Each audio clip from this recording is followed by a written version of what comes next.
ঠিক আছে।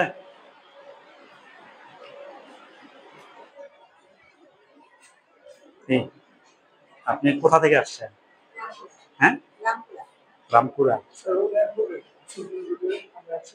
তাই? আচ্ছা, তাড়াতাড়ি করে আইনা দেন, মানে প্রথম থেকে মনে করেন যে ক্লাস, মানে এইখান থেকে মনে করেন না আবার কি মাঝের থেকে ব্যাপার, এখন থেকে শুরু করে দেন, নিয়ে আসেন তাদেরকে তাড়াতাড়ি, না পুরা দমে ক্লাস শুরু হয়ে যাবে। আপনি ভর্তি হবেন, ক্লাস করবেন?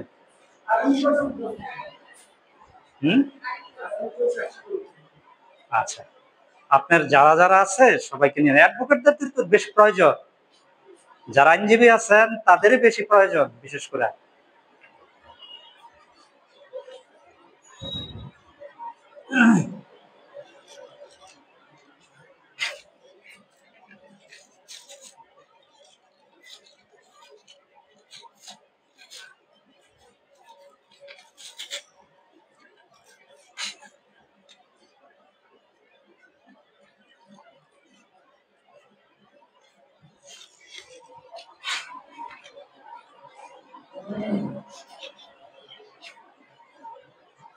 প্রথম ইয়ের টপিকসের ক্লাস, এই যে আপনার সিলেবাস, এই সিলেবাসের এই যে প্রথম টপিকসের, এটা বুঝতে পারছেন? লোক সব ক্লাস পাবেন আপনি, এখান থেকে যা আছে সকল বিষয় শিখতে পারবেন, অসুবিধা নাই, সিরিয়াল আপনি করবেন।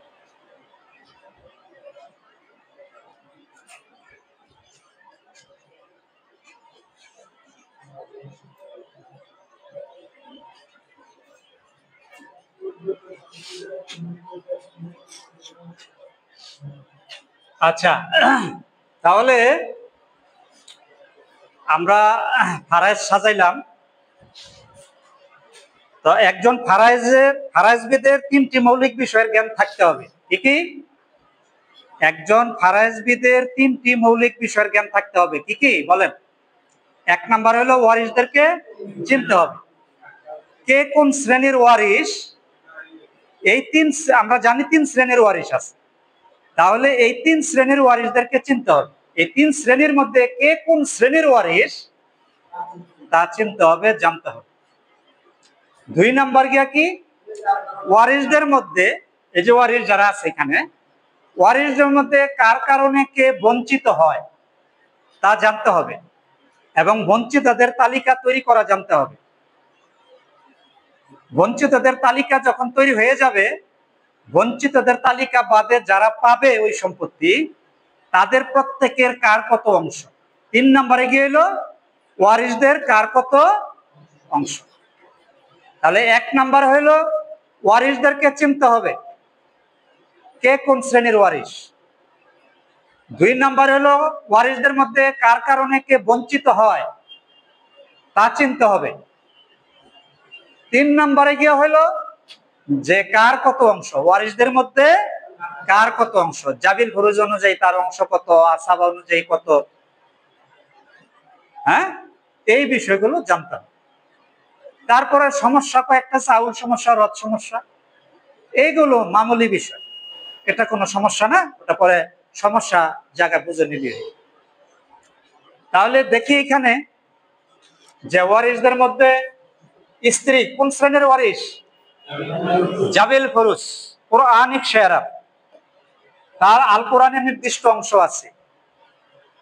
মা জাবিল ফুরুজ, সেও কোরআনিক শেয়ারা, প্রথম শ্রেণীর উত্তরাধিকারী, আল কোরআনে তার নির্দিষ্ট অংশ আছে। এখানে দুই কন্যা আছে, দুই কন্যা আছে, এখানে আপন বোন, দুই বৈমাত্র বোনও আছে। তাহলে দুই কন্যা এখানে কি হবে, জাবিল ফুরুজ হবে, দুই কন্যা হবে জাবিল ফুরুজ। আল কোরআনে তার নির্দিষ্ট অংশ আছে, সে কোরআনিক শেয়ারা, তাহলে তার অংশ কত? হ্যাঁ, মোট সম্পত্তির 3 ভাগের 2 ভাগ, 3-এর 2, 2/3। এখন এখানে এই কন্যার সাথে আপন বোন এবং বৈমাত্র বোন আছে, তারা ছিল জাবিল ফুরুজ, কিন্তু কন্যা বা পত্রীর সাথে যদি আপন বোন বা বৈমাত্র বোন থাকে, তাহলে তখন তারা আর জাবিল পুরুষ থাকবেন না, তখন তারা কি হয়ে যাবেন? আসাবা হয়ে যাবেন। এই আসাবা মানে কি? আসাবা মা গাইরিহি, রেসিডুয়ারি। তারা রেসিডুয়ারি হিসেবে অবশিষ্ট অংশের অংশীদার হিসাবে পাবে। তারপরে কে আছে? এক পুত্র, মৃত ব্যক্তির এক পুত্র আছে, যিনি খুনের দায়ে, অর্থাৎ এই মৃত ব্যক্তির খুনের দায়ে সে দোষী। অর্থাৎ উনি যে ইন্তেকাল ফরমাইছেন আব্দুল গনি, তার খুনের জন্য সে দোষী। সেটা ইনজেকশন মারে হোক, ঘুমের ওষুধ খাওয়াই হোক, আর ওই যে অন্য কোনো আঘাত করে হোক, গুলি করে হোক, কুবাইয়া হোক, যেটা আমাদের দেশে আরো অনেক কিছু করতেছে, তাই না? মানে এই ধরনের খুনের দায়ে সে দোষী। আদালতে মনে করেন তার বিরুদ্ধে মামলাও আছে, এবং সে আদালতে যদি প্রমাণিত হয় যে হ্যাঁ দোষী খুনি, তাহলে সে কি, সে সম্পত্তি পাবে না, সাজা তো পাবে, আর মৃত ব্যক্তির ওয়ারিশ হবে না সে। এটা ইসলামী আইন। তারপরে এক পুত্র মুরতাদ, ভদ্রলোকের বড়ই দুর্ভাগ্য, ছেলেগুলোরে মালিশ করতে পারে নাই। একটা খুনি আর একটা মুরতাদ। আধুনিক যুগের ঘট্ট প্রবাহ লেখায় তো অনেকে এই ধরনের ঘটনা করতেছে, মানে ধর্মকর্মী মানতেছে না, অনেকে সরাসরি ধর্মের বিরুদ্ধে মানে বিরোধিতা করতেছে। এই ইউটিউবে দেখি বেশ কিছু হাফেজ আলেম, এরা জালিম হয়ে গেছে, মুরতাদ হয়ে গেছে। আসলে এটা ইসলামের প্রাথমিক যুগ ছিল, এখনো আছে। আল্লাহ পাক যাকে হেদায়েত দান করেন সেই সুপথ প্রাপ্ত হয়, আর যার কপালে খারাপই আছে তার অবস্থা এরকমই হয়, কাফের মুরতাদ হয়ে যায়। তাহলে মুরতাদ, ইসলামী বিধান হইল কাফের মুরতাদ ধর্ম থেকেই এরা সম্পদ পাবে না। কারণ বুখারী শরীফে স্পষ্ট বিধান আছে যে মুসলিম অমুসলিমের সম্পত্তি পাবে না, আর অমুসলিম অমুসলিমের সম্পত্তি পাবে না। ধর্ম যদি ভিন্ন হয় তখন আর কি সম্পত্তি পাবে না। যেমন মনে করেন আপনাদের পিতার সম্পত্তির ক্ষেত্রে, এখন আপনার পিতারা যদি আপনি বলেন আমি ইসলাম ধর্মই মানি না, তাহলে আপনি ধর্ম থেকে দূরে সরে গেলেন, মুরতাদ হয়ে গেলেন। আপনি হয়তোবা ইসলাম ধর্ম না মাইনে অন্য কিছুকে মানেন, অথবা একেবারেই নাস্তিক, তাহলে দিন ভিন্ন। আপনার পিতার সাথে কি আপনার দিন ভিন্ন, ধর্ম ভিন্ন, তাহলে আপনি সম্পত্তি পাবেন না। আপনি মরলো, আপনার সম্পত্তি, মানে এই মুরতাদ যদি এই ওনার আগে মারা যাইত, তাহলে তার কোনো সম্পত্তি থাকলেও তো পিতা পাইতো না। কারণ দিন ভিন্ন হইলে, ধর্ম ভিন্ন হইলে একজনের সম্পত্তি আরেকজনে পায় না। বুঝে আসছে? আচ্ছা, তাহলে আমরা ওয়ারিসদেরকে চিনলাম। এবার কার কারণে কে বঞ্চিত হয়? তাহলে বঞ্চিতদের তালিকাতে আমরা দেখলাম যে খুনিবাদ, মুরতাদবাদ শুরুতেই না। অর্থাৎ এই খুনি হইল যার সম্পত্তি বন্টন করছেন তার খুনি, অন্য কোন খুনি হইলে সে বঞ্চিত হবে না। মানে বর্তমান সমাজে দেখেন না, দাদারে নানিরে মেরে ফেলে, মায়ের বাবারে মেরে ফেলে বিভিন্ন ভাবে। আমি তো দেখতেছি বর্তমান যুগে অহরহ করছে এগুলো। এখন মুরতাদের সম্পত্তি মুরতাদের সন্তানরা বুঝবে। বুঝেননি কথাটা? না, মুরতাদের সম্পত্তি তার পিতা পাবে না, আর পিতা মরলে সেও পাবে না। এখন কথা হইলো যে মুরতাদের সন্তানরা যদি এরকম হয় যে তারা মুসলমান, তাহলে তারাও বঞ্চিত হবে। কারণ হ্যাঁ, ধর্ম ভিন্ন, তো ধর্ম ভিন্ন, ধর্ম ভিন্ন হইলে একজনের সম্পত্তি আর মুসলমানের সম্পত্তি কাফের পাবে না, কাফের একটা মুসলিম পাবে না। কথাটা বুঝতে পারছেন? ধর্ম ভিন্ন বুঝেন, আপনার সন্তান হোক আর আপনার ভাই বোন হোক আর যাই হোক।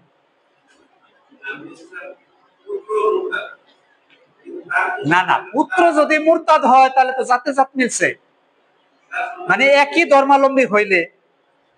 ধর্মাবলম্বী হইলে তাহলে তো তারা পাবে।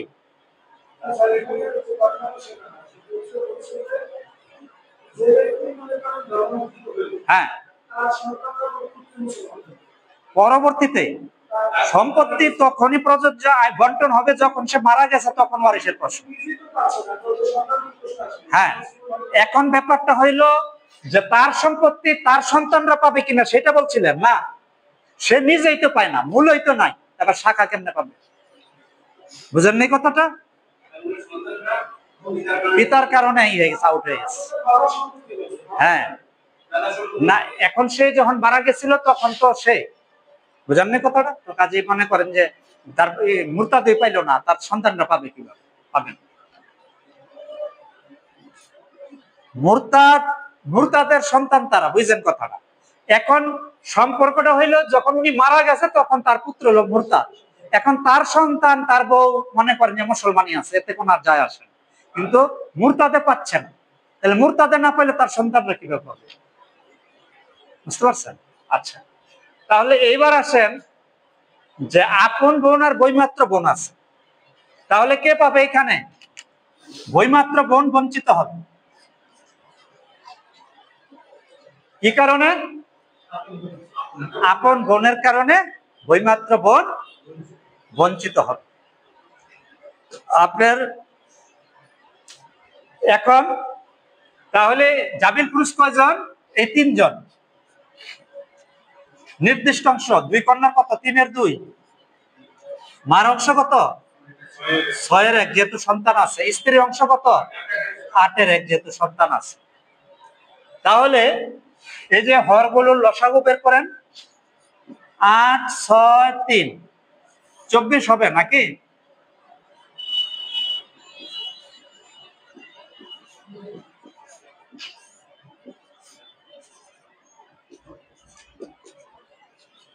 তিন দুগুণে 6, 424।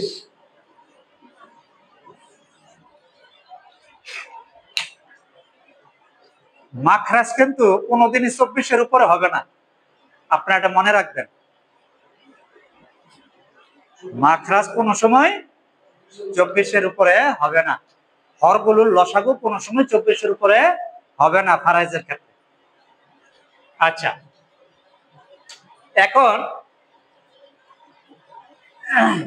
তাহলে সে অবশিষ্ট অংশের অংশীদার, তাই নয় কি? আচ্ছা, তাহলে এই 24 হইলো এই লসাগু যে 24, এটাকে ফারাইজের ভাষায় কি বলে? মাখরাজ। মাখরাজের বাংলা কি? মানে লসাগু তো গাণিতিক সংখ্যা, লসাগু মানে এটাকে বলে সমাধান সংখ্যা। মাখরাজ মানে সমাধান সংখ্যা। এই 24 দিয়ে এলো সমাধান করতে হবে। এই 24-এর মধ্যে সব হিসাব সীমাবদ্ধ। তাহলে এটাকে মূল রাশিও বলে, অর্থাৎ 24-কে মূল ধরে তারপরে হলো সম্পদ বন্টন হবে, অংশ বন্টন হবে। তাহলে 24 এর 8 এর 1 স্ত্রী, তাহলে কত হবে? মানে 24 এর 8 এর 1 হইলো স্ত্রী, তাহলে 8 দিয়া 24-কে কয়বার যায়? 3 বার। তাহলে 3 দিয়ে এই 1-কে গুণ করলে কত হয়? 3 অক্ষে 3। তাহলে 24 ভাগের মধ্যে স্ত্রী পালো কয়বার? 3 ভাগ। 24 ভাগের মধ্যে স্ত্রী পাবে 3 ভাগ। এইবার 24 এর 6 এর 1-কে 24 এর মধ্যে 6 এর 1 হলো মা, তাহলে মার কত আসবে? 6 দিয়ে 24-কে ভাগ করলে কয়বার যায়? 4 বার। তাহলে 4 ওকে 4, তাহলে এই 4 হলো মার অংশে। তাহলে 24 ভাগের 4 ভাগ কে পাবে? মা পাবে। এইবার 2 আপন বোনের অংশ 3 এর 2 24 এর মধ্যে, তাহলে 24 এর 3 এর 2, তাহলে 24 এর 3 এর 2, 3 দিয়া 24-কে ভাগ করলে কত হয়? 3 8 24।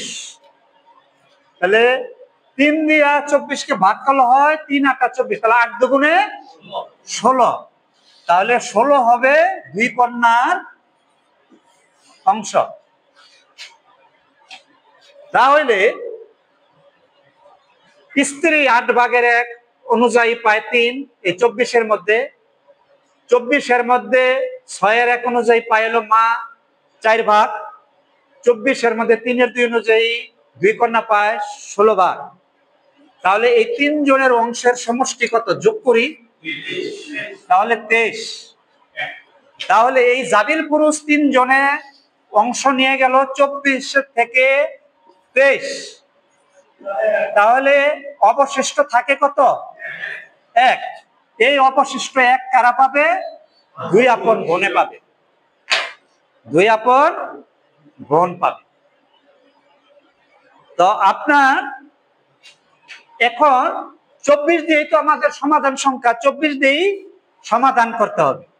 তাহলে 24-কে মূল ধরে এবার 30 দিয়ে 30-কে ভাগ করেন, যে 1 ভাগ অনুযায়ী কত শতাংশ আসে। তাহলে 30% 24 দিয়া যদি আমি ভাগ করি,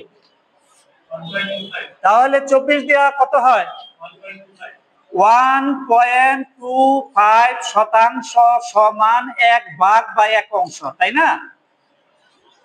তাহলে 1 ভাগ বা 1 অংশ সমান 1.25%। তাহলে 24-কে 30 দিয়া ভাগ করলে, 24-কে 24 দিয়া যদি 30%-কে ভাগ করি, তাহলে প্রত্যেক ভাগ হলো 1.25%। তাহলে প্রত্যেক ভাগে যদি 1.25% সমান যদি 1 অংশ হয়, তাহলে স্ত্রীদের হলো 3 অংশ। তাহলে 3-এর সাথে গুণ 1.25। তাহলে মার অংশের সাথে গুণ 1.25। তাহলে কন্যাদের সাথে 1.25 দিয়া গুণ করেন। তাহলে প্রত্যেকের জমির পরিমাণটা বের করেন। আর এদিকে আছে 1.25। আচ্ছা, কন্যাদের কত হয়, ডাইরেক্ট 20।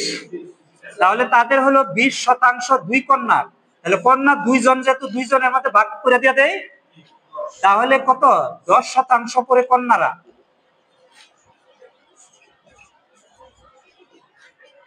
আচ্ছা, মার ভাগে কত, 5%। আচ্ছা, স্ত্রীদের ভাগে কত, 3.75। কয়জন স্ত্রী আছে, 2 জন। যদি 4 জন থাকতো 4 দিয়া ভাগ হইতো। এখন 2 জন আছে, 2 দিয়া ভাগ, আর 1 জন হলে একাই সম্পূর্ণ। তাহলে 3.75-কে ভাগ দিয়া দেন 2 দিয়া, 1.875%। 1.875% জমি। তাহলে আমরা কি দেখতেছি, যে এখানে আমরা যে ফারাইজের সমস্যার সমাধান করলাম, স্ত্রী পাবে 2 স্ত্রী মিলে 3.75%। আর এই 2 স্ত্রীর মধ্যে 2 দিয়ে ভাগ করে দিয়ে দিলাম, তাহলে এক একজন স্ত্রী পাইলো 1.875 করে। তারপরে মার ভাগে কত, 5%। তারপরে 2 আপন বোনের কত, 20%। 20%-কে 2 আপন বোনের মধ্যে ভাগ করে দিলে প্রত্যেক বোন পায় 10% করে। তারপরে এদিকে অবশিষ্ট যে সম্পত্তি, 2 আপন বোন পায় 1.25%। এখন বোন 2 জন আছে, তাহলে 2 বোনের 2 দিয়ে ভাগ দিয়া দেই। তাহলে 1.25-কে ভাগ দেন 2 দিয়ে, 0.625%। 0.625% করে।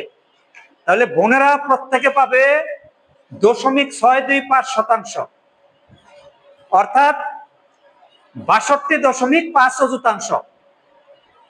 যদি অযুতাংশ করেন, তাহলে বোনেরা কত, 62.5 অযুতাংশ। ক্লিয়ার বিষয়টা? আপনাদের এভাবে চর্চা করতে হবে। চর্চা মনে না রাখলে কিন্তু সমস্যা। বুঝাইতে পারি? এই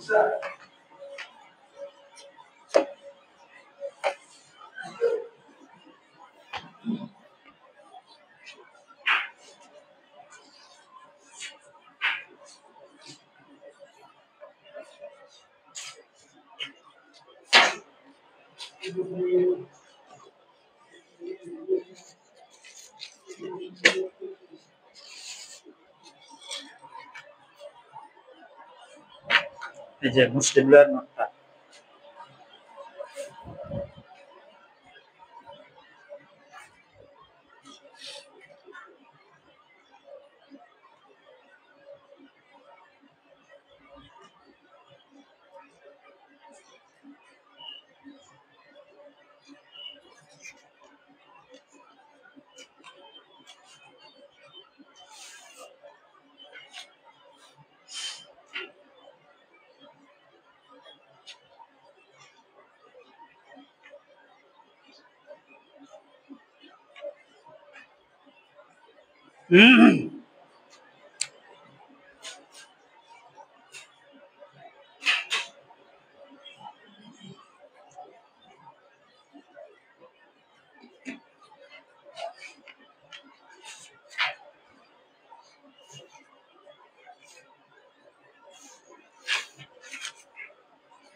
এহসানুজ্জামান আসে নাই?